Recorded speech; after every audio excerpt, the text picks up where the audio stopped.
যে গরু ছাগলের গোশত আমরা খাই কি খাই না, এটাকেও কিন্তু জীবিত চামড়া ছোলার কোনো বিধান নাই। আগে ধর্মীয় সিস্টেম অনুযায়ী জবাই করো, মৃত্যুবরণ করার পরে চামড়া ছোলো। হুজুর কেন গো? কারণ এই অবলা প্রাণীর অনেক বেশি কষ্ট হবে, ও খুলে বলতে পারবে না, তার জবান নাই। এই জন্য বন্ধু, কুরবানিতে আমরা গরু জবাই করি, মহিষ জবাই করে, ছাগল জবাই করে, কি করি না? জোরে বলেন, কি করি না? বন্ধু, ইসলাম কত সুন্দর দেখেন। আপনার যে পশু জবাই করবেন, ধুতা কোনো ছুরি বা তলোয়ার দিয়ে পশু জবাই করা যাবে না, একেবারে ধারালো তলোয়ার দিয়ে জবাই করতে হবে। হুজুর ঠিক কিনা বলেন? এটা পশু জবাইয়ের একটা গুরুত্বপূর্ণ মাসালা। ও বন্ধু, যেন ছুরিটা লাগাইতে দেরি রে, জবাই হইতে দেরি হয় না, পশু যেন কোনো কষ্ট না পায়, এবং ইন্তেকাল প্রাণ পাখি বের না হওয়া পর্যন্ত এই পশুটাকে এক জায়গা থেকে আরেক জায়গায় চেঁচিয়েও নিবেন না, কারণ এই পশুটার কষ্ট হয়। আল্লাহর নবী যদি এমন বয়ান দেয়, তাহলে এই যুগের পাপী মানুষের মরণ কেমন হতে পারে? ভয়ঙ্কর থেকে ভয়ঙ্করতর হবে, যেটা কোনোদিন কল্পনা করে ভাবা শেষ করা। আল্লাহর হাবিবের বুক মোবারকের উপরে আজরাইল হাত রাখলেন। আমার নবী ডাক দিয়ে কয়, আজরাইল কি রাখছো? কয়, আমার হাতের একটা আঙ্গুল বা অংশ। নবীজি কয়, আজরাইল রে, আসমান জমিন যদি আমার বুকের উপর তুলে দেওয়া হতো, তাহলে আমি নবী এত কষ্ট পাইতাম না। তোমার এই সাপ আমার কাছে এত কষ্টকর মনে হয়, আমার উম্মত কেমন করে সহ্য করবে? আমার উম্মতের কষ্টগুলো পর্যন্ত আমাকে দিয়ে দাও। আজকে সেই উম্মত নবীকে ভুলে গেছে। নবীর আদর্শ তো লালন করেই না, নবীর আদর্শের কোনো তোয়াক্কাই করে না। ঠিক না ঠিক? সম্মানিত উপস্থিতি, আমাদের সবাইকে একদিন মৃত্যুবরণ করতে হবে। মৃত্যুবরণ করার আগে মৃত্যুর পথের বাজার আমাদেরকে করতে হবে। সেই বাজারটা সব দিকে করতে হবে। আমার দিকে তাকান, সূরা বাকারার প্রথম পৃষ্ঠায় আল্লাহ রাব্বুল আলামিন বলেছেন, আল্লাযীনা ইউমিনুনা বিল গায়বি ওয়া ইউকিমুনাস সালাতা ওয়া মিম্মা রাযাকনাহুম ইউনফিকুন। আল্লাহ রাব্বুল আলামিন বলেছেন, সাবধানে ওরাই যারা অদৃশ্যে বিশ্বাস করে, সালাত কায়েম করে, এবং আল্লাহ যে দৌলত দিয়েছে দৌলত থেকে তা দান করে। আপনাদের যে এই যে আপনার মসজিদের উন্নতির জন্য আজকের এই মাহফিলের আয়োজন করা হয়েছে, এই মাহফিলে দান করা আপনাদের জন্য আখিরাতের বাজার। বলে হুজুর কেমন? আল্লাহর হাবিব সরকারে মদিনা বলে দিয়েছেন, পৃথিবীর বুকে ছোট হোক বা বড় হোক, কেউ যদি বন্ধু জান্নাতের গড় বানাও, মসজিদ বানাও, বাইতুল্লাহ বানাও, আল্লাহ রাব্বুল আলামিন কথা দিয়েছেন, তার জন্য আল্লাহ নিজেই জান্নাতে ঘর বানিয়ে রাখবে। তাহলে জান্নাতের ঘরের লোক নাই এমন কোন লোক আছে আমরা এখানে? সবাই চাই আমরা জান্নাতের উন্মুক্ত একটা পরিবেশ।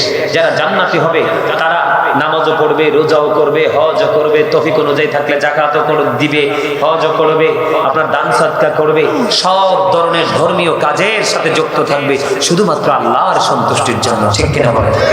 আপনারা এই আজকে আপনাদের এই মসজিদের জন্য আপনারা একটু সাহায্য চাইব আপনাদের কাছে। আপনারা কি মসজিদটা নির্মাণের জন্য আপনারা কি একটু সাহায্য করবেন? সবাই যার যার জায়গা থেকে। আমি কিন্তু কাউকে প্রেসার দিয়ে কখনোই কিছু বলি না। মসজিদ নিয়ে যেহেতু বলেছেন আমাকে হুজুর একটু আমাদেরকে সাহায্য করবেন, এই জন্য আমি মসজিদ নিয়ে কারণে আমি যখন আপনাদের কাছে কথা বলবো 2 টাকা দিবেন, এখান থেকে আমি কিছু পাই আর না পাই কিন্তু সওয়াব পাই। আপনারা সর্বপ্রথম আছেন যার যার তৌফিক অনুযায়ী, সর্বপ্রথম কে আছেন যে হুজুর আমি এই আল্লাহর ঘর জান্নাতের বাগানের জন্য আমি এত টাকা দিব? লেখার লোক আসেনি? খাতা কলম আসেনি? আপনারা খাতা কলম রাখছেন রেডি? খাতা কলম নিয়ে আসো না, এগুলো তো আগে স্টেজে রেডি রাখা দরকার। হ্যাঁ হ্যাঁ হ্যাঁ হ্যাঁ, রাগ করে বলছি আর কি। আপনারা কেউ যাবেন না, দয়া করে মাহফিলের একবারে শেষ প্রান্তে 5-10 মিনিট, তারপরে জিকির করব, মিলাদ করব, কিয়াম করব, মোনাজাত দেব। আপনারা দাঁড়ান দাঁড়ান, এখানেই আছে, কলম নাই? কলম নাই?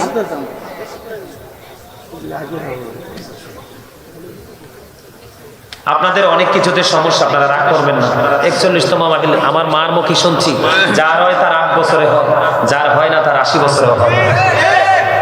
যার বিবেক হয় সে 8 বছরে তার বিবেকের যেই বিচক্ষণতা সে প্রকাশ করে, আর যার হয় না সে 80 বছরেও পারে। কথা কয় না? আমাদের রাসূল যখন পৃথিবীতে আসছে ছোট্ট ছিলেন, অন্য সবাই যাইতো খেলাধুলার মাঠে, আর তিনি নির্জনে বসে ধ্যান করতেন। তখনই বুঝতেন যে তিনি আসলে সাধারণ কোন শিশু নয়। ঠিক না ঠিক? আপনারা দয়া করে কেউ যাবেন না। এখন যদি যান তাহলে আমি মনে করব অর্থ দেয় কে আবার নেয় কে? আপনাদের দিকে পানি টানি আছে, একদিকে ভাঙে না আবার আরেক দিকে গড়ে না। এখানে পৃথিবীর কারো হাত আছে? করেন কে? এগুলো আমাদেরকে দেখে দেখে শিখার জন্য বলে। হ্যাঁ, আল্লাহ রাসূল বলেছেন বুদ্ধিমান মানুষ ওরাই যারা অসুস্থ হয়ে যাওয়ার আগে সুস্থতাকে কাজে লাগায়। বুদ্ধিমান মানুষ হলো ওরাই যারা ব্যস্ত হয়ে যাওয়ার আগে অবসর সময়কে কাজে লাগায়। বুদ্ধিমান মানুষ ওরাই, বিবেকবান মানুষ ওরাই যারা সম্পত্তি ফুরিয়ে যাওয়ার আগেই যার যার তৌফিক অনুযায়ী আল্লাহর সন্তোষের জন্য খরচ করে। শোনেন, আব্দুল্লাহ ইবনে মাসউদ রাদিয়াল্লাহু তাআলা আনহু থেকে একটা হাদিস বর্ণিত। হাদিসখানা এসেছে বুখারী এবং মুসলিম শরীফের মধ্যে। আল্লাহ রাসূল একদিন সাহাবায়ে কেরামদেরকে প্রশ্ন করলেন যে তোমাদের মধ্যে এমন কি কেউ আছো যে নিজের সম্পদের চাইতে ওয়ারিসের সম্পদ বেশি পছন্দ করো? সাহাবায়ে কেরাম বলেন, ইয়া রাসূলুল্লাহ, না, আমাদের মধ্যে এমন কেউ নাই যে নিজের সম্পদের চাইতে ওয়ারিসের সম্পদ বেশি পছন্দ করে। তখন নবীজি আবার পুনরায় বলতে লাগলেন যে ওইগুলো হলো তোমার নিজের সম্পদ যা তুমি মৃত্যুবরণ করার আগে আল্লাহর সন্তুষ্টির জন্য খরচ করে যাও।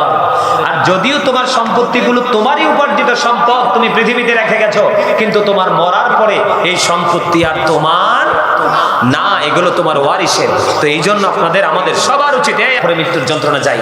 আমি বলেছিলাম প্রত্যেকটা পার্সন ডবল পার্সন, প্রত্যেকটা মানুষ কি ডবল। আমার দিকে তাকান, এই যে মাথা থেকে পা পর্যন্ত বডিটা, এটার নাম হলো মানুষ। এটার নাম কি? মানুষ। বাংলা ভাষায় মানুষ বলি, ইংলিশে আমরা কখনো বলি ম্যান, আবার কখনো বলি পার্সন। আল্লাহর কোরআনের ভাষায় কখনো বলেছেন ইয়া আইয়ুহান নাস, আবার কখনো বলেছেন ইয়া আইয়ুহাল ইনসান। এইটা হলো এই মাথা থেকে পা পর্যন্তই বডিটার নাম। এই মানুষটার নিচে নামো, যাও। ওখানে মুরব্বী মানুষ বসে আছে, তোমরা এখানে চেয়ারে বসছো কেন? এই তোমরা কেউ মুরব্বীরাই চেয়ারটা নিয়ে ওই সারিতে দিয়ে দাও। আরে ফোলা ফাইন রে, আমার দিকে তাকান। এটা হলো মাথা থেকে পা পর্যন্ত এই মানুষটার পরিচয়। এই মানুষটা কিন্তু আসল মানুষ নয়। ওইসান এটি কত বোকা সান, সব দিশায় রয়েছে চেয়ারের দিকে। এই মানুষটার আর চেয়ারটা রেখে আজকে বারবার তাকানো লাগে। আমার তো মনে এটি বাইরে হলে একটা ওয়াজ মনে রাখতে পারবে না। কার কাছে ওয়াজ করবো? এই ওয়াজ করে কোনো লাভ আছে? আমি বলছি যে ভাই তোমরা মুরব্বীরা চেয়ারটা না, ওই কর্নারে সব দিশায় রয়েছে, লোকটার দিকে চেয়ারটার দিকে। আর আমি মানুষের পরিচয় দিচ্ছি। এটা হলো কি এই মানুষটার সংক্ষিপ্ত পরিচয়। এই মানুষটা কিন্তু আসল মানুষ নয়। এই মানুষটার ভিতরে আরেকটা মানুষ আছে, যে মানুষটাকে সৃষ্টি, যদিও আপনার আমার মাঝে আছে, মানুষ বা কোনো সৃষ্টি এটাকে কোনোদিন দেখে, কোনোদিন দেখবেও, সৃষ্টির কাছে চির অজানা। ওই মানুষটা কেমন এটা আমরা কেউ দেখি। এই মানুষটার নাম কি জানেন? আল্লাহর কোরআনের ভাষায় এই মানুষটার নাম রূহ। ইংলিশে এটাকে বলা হয় সোল, বাংলাতে এটাকে বলা হয় আত্মা। আল্লাহ বলেছেন সে the soul is the order of my Lord. আল্লাহ বলেছেন কওলি রূহু মিন আমরি রাব্বি, first tense, present tense, future tense, অতীত, বর্তমান, ভবিষ্যৎ। এটা একদিন ছিল আলমে আরোহায়, আজকে আপনার আমার মাঝে, আরেকদিন যাবে কবরে। তাহলে আপনার আমার আসল মানুষ কি দেহ না আত্মা? তাহলে এখানে কি আপনার দেহটা থাকবে না আত্মাটা? আরেকটা আবার স্বাস্থ্য ভাই একটা বইছে, এই যে বইয়া যে বাদাম খাওয়া শুরু করছে, বাদাম খাওয়া মনে এই মাত্র শেষ হয়েছে। আলহামদুলিল্লাহ, আমি মনে মনে দোয়া করতেছি আল্লাহ তার বাদাম খাওয়া যে কবে শেষ হইব। এইটা কিন্তু এই জায়গা কিন্তু দেহের খাবারের জায়গা নয়। প্রত্যেকটা মানুষের প্রতিদিন 2 ধরনের খাবার জোগাড় করতে হয়। কয় ধরনের? কথা কয় না। আরেক স্বাস্থ্য ভাই যেটা হাসি দিয়েছে, beautiful smiling, you are great my dear brother. এইভাবে হাসবা, তাহলে হার্টে কোনোদিন প্রবলেম হবে না। আলহামদুলিল্লাহ বলেন না? আরে আরো জোরে বলেন আলহামদুলিল্লাহ। এই আমার দিকে তাকান, ওয়াজ বোঝেন। এই যে দেহের খাবারটা আপনি যে কোনো জায়গায় গেলে পাবেন, পৃথিবীর যে কোনো জায়গায়। চা দোকানে যান, কোনো নর্মাল হোটেলে যান, কোনো ভিআইপি হোটেলে যান, আত্মীয়র বাড়িতে যান, বোনের বাড়িতে যান, যেখানেই যান আপনি কিন্তু দেহের খাবারটা পাবেন। কিন্তু রুহের খাবারটা যে কোনো জায়গায় পাওয়া যায়। রুহের খাবার মিলে রুহানিয়াতের বাজারে। তার মানে আজকেরই বাজার হলো আপনার দেহের নয়, আত্মার খাবারের বাজার। জোরে বলেন না সুবহানাল্লাহ। তো যারা বাদাম খাইছেন আমার স্বাস্থ্য ভাই এনে একটা বইয়া যে মজা করে আসাম মেরা বাদাম খাইতে লাগছে চাইছি আরে আস্তে করে মশলা দিয়ে পকেটে ঢুকাইছে আমি আলহামদুলিল্লাহ আলহামদুলিল্লাহ কর আরাধনে কর না। তাহলে আপনি হাসবেন না, এটা আসলে শিক্ষার বিষয়। আমরা বুঝি না তাই আমরা আমল করতে পারি না। এই বাজারগুলো মসজিদ, মাদ্রাসা, আলেমুল আমাদের সামনে বসে জলসায় বসে আল্লাহর ওলিদের সামনে যখন বসবো আপনি মনে করবেন আজকে আমার দেহের কোনো ফাংশন, আজকে আমি খোরাক নিব রুহে। বলে হুজুর কেমন খোরাক? আল্লাহর হাবিব বলেছেন, স্বাস্থ্য ভাই তুমি ভালো করে শোনো, আল্লাহর হাবিব সরকারে মদিনা তিনি বলে দিয়েছেন তুমিও কিন্তু আজকের জান্নাতের বাগানের মেহমান। তুমি সাধারণ মানুষ নও, তুমি যদি আজকে ওই এই প্যান্ডেলের বাহিরে থাকতা তাহলে অন্যদের মতো হতে, কিন্তু তুমি আজকে জান্নাতের মেহমান। ফেরেশতারা এই চারপাশে বেষ্টনী দিয়ে ঘেরাও করে রেখেছে, তোমার নাম কিন্তু আজকের জান্নাতের বাগানের অতিথিদের কিটারে হইছে রে অতিথিদের, ঠিক আছে ওকে ওকে, অতিথিদের নামে অতিথিদের জায়গায় কিন্তু তোমার একটা কোটা তৈরি হয়ে গেছে। আল্লাহর হাবিব বলেছেন তোমরা যখন জান্নাতের বাগানে যাও রে তখন তোমরা জান্নাতের ফল খেয়ে নিও। কি করে নিও? জান্নাতের বাগান থেকে ফল খেয়ে নিও। ইয়া রাসূলুল্লাহ, ইয়া হাবিবাল্লাহ, নবী নবী গো জান্নাতের বাগানের ফলটা কি গো? আমার নবীজি বলে দিয়েছেন সুবহানাল্লাহ ওয়া হামদুলিল্লাহ লা ইলাহা ইল্লাল্লাহ, সুবহানাল্লাহ ওয়া হামদুলিল্লাহ লা ইলাহা ইল্লাল্লাহ, লা ইলাহা ইল্লাল্লাহ, লা ইলাহা ইল্লাল্লাহ। কলম সৃষ্টি যার ওসিলা যে আল্লাহ খুশি হইয়া নাম রাখলেন হাবিবুল্লাহ। সুবহানাল্লাহ আলহামদুলিল্লাহ লা ইলাহা ইল্লাল্লাহ, লা ইলাহা মুহাম্মাদুর রাসূলুল্লাহ সাল্লাল্লাহু আলাইহি ওয়াসাল্লাম। আলহামদুলিল্লাহ বলেন। ছোট্ট করে জিকিরটা করলাম, সত্যি করে বলবেন, দুই হাত তুলে দেখাবেন এই শব্দটা শুনে আপনার হৃদয়ে প্রশান্তি আসছে কিনা? আরো জোরে বলেন না। অন্তরে একটু ধুলা লাগছে কিনা? আরো জোরে বল না। ধুলা লাগছে কিনা? মনে রাখতে হবে পদ্মা মেঘনা যমুনা তীরে কত ঢেউ চলে যায় আসে না তো ফিরে, আমিও চলে যাব এমনি করে আসবো না কবু ফিরে। বলেন পদ্মা মেঘনা যমুনার তীরে কত ঢেউ চলে যায় আসে না তো ফিরে। ঠিক কিনা বলেন? ঢেউ যেমনি ভাটির দিকে চলে গেলে আর কোনোদিন ফিরে আসে না। মানুষ বন্ধু শ্রেষ্ঠ হওয়ার পরেও একবার যদি লাশ হয়ে ঘর থেকে বের হয় রে আর কোনো দিন সে ফিরে আসে না। একবার কেন ভাবো না তুমি আমি একদিন কিন্তু চলে যেতে হবে, যাওয়ার আগে ওপারের বাজার তুমি এপার থেকেই করে নিতে হবে, অন্যথায় তোমার কোনো উপায় নাই। আমি আপনাদেরকে এক্সাম্পল দিই, যেমন আপনি বাংলাদেশ থেকে আপনি সফরে যাবেন টুরিস্ট ভিসায় মালয়েশিয়াতে, আপনি কি ওখানে গিয়ে টাকা নিতে পারবেন না? এখান থেকে সব রেডি করে যেতে হবে, এখান থেকে সব রেডি করে যেতে হবে রে। ঠিক তেমনি ভাবে আপনি ওপারে গিয়ে কোনো কিছু করতে পারবেন না, এখান থেকে আপনাকে বাজারটা করতে হবে। কেন করতে হবে একটুখানি বুঝে নে বন্ধু। হযরত ইদ্রিস আলাইহিস সালাম এমন একজন আল্লাহর নবী, উনি রোজা রাখতেন, প্রতিদিন ওনার ইফতারিগুলো জান্নাত থেকে আসতো। ইফতারি করার পরে যেগুলো অবশিষ্ট থাকতো আবার সবগুলো জান্নাতে ফিরে যাইতো। সুবহানাল্লাহ বলে। এমন মর্যাদা, এমন পাওয়ার একদিকে তিনি আল্লাহর নবী। বন্ধুরে আমার, একদিন আজরাইল একজন এক ব্যক্তির সুরতে ওনার কাছে এসে হাজির হলেন। হাজির হওয়ার পর আজরাইলকে তিনি প্রশ্ন করলেন আপনি আমার কাছে কেন আসলেন? লম্বা ঘটনাটা কিন্তু কোরআন থেকে সংগ্রহ করা। এবার ওনাকে বললেন আপনি কে? কয় আমি তো আজরাইল। কয় তাহলে কি আমার মরণের সময় হয়ে গেছে?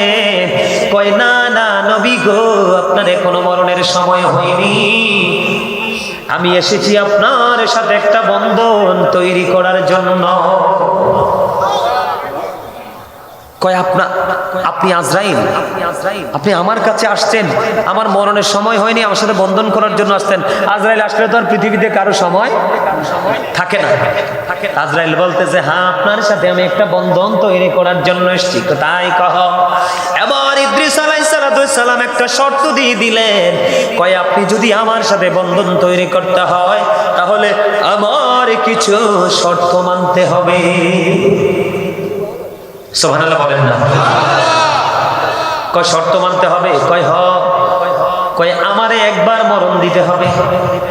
কয় আপনার তো মরণের এখনো সময় হয়নি। দ্বিতীয় শর্ত দিলেন, আমাকে আবার পুনরায় চিন্তা করতে হবে। তৃতীয় শর্ত দিলেন, আমাকে একবার জাহান্নাম দেখাতে হবে, আমাকে একবার জান্নাত দেখাতে হবে। শর্ত যখন দিলে একটা একটা করে, প্রথম তো মরণ। কয় আপনার তো মরণের অনুমতি অর্ডার এখনো হয়নি, পার্লামেন্ট থেকে কিন্তু এখনো অর্ডার আসেনি। কয় আপনি অনুমতি নিয়ে আসেন। আল্লাহ রাব্বুল আলামিনকে ডাক দিয়ে বললেন, আজরাইল আল্লাহ গো, আপনার ওই প্রিয় নবী তিনি মৃত্যুবরণ করতে চায়। এবার আল্লাহ রাব্বুল আলামিন বললেন, আজরাইল আমার নবী যেহেতু চায়, ওনাকে মরণটা দিয়ে দাও। এবার বন্ধু ওনাকে মরণ দিয়ে দেওয়া হলো। দ্বিতীয় শর্ত কি? আমাকে একবার জীবিত করতে হবে। মৃত্যুবরণ করার পরে বন্ধু ওনাকে আবার জিন্দা করা হলো। জীবিত করার পরে ওনাকে প্রশ্ন করা হলো, আপনি যে মৃত্যুবরণ করেছেন আপনার মরণটাকে আপনি কেমন পেয়েছেন গো? এই কথা বলতে দেরি রে, মাইকের কি হইছে রে? তোমরা হাসতে পারলা না? এরা বুঝতে পারে নাই আমি স্লিপ করছি যে।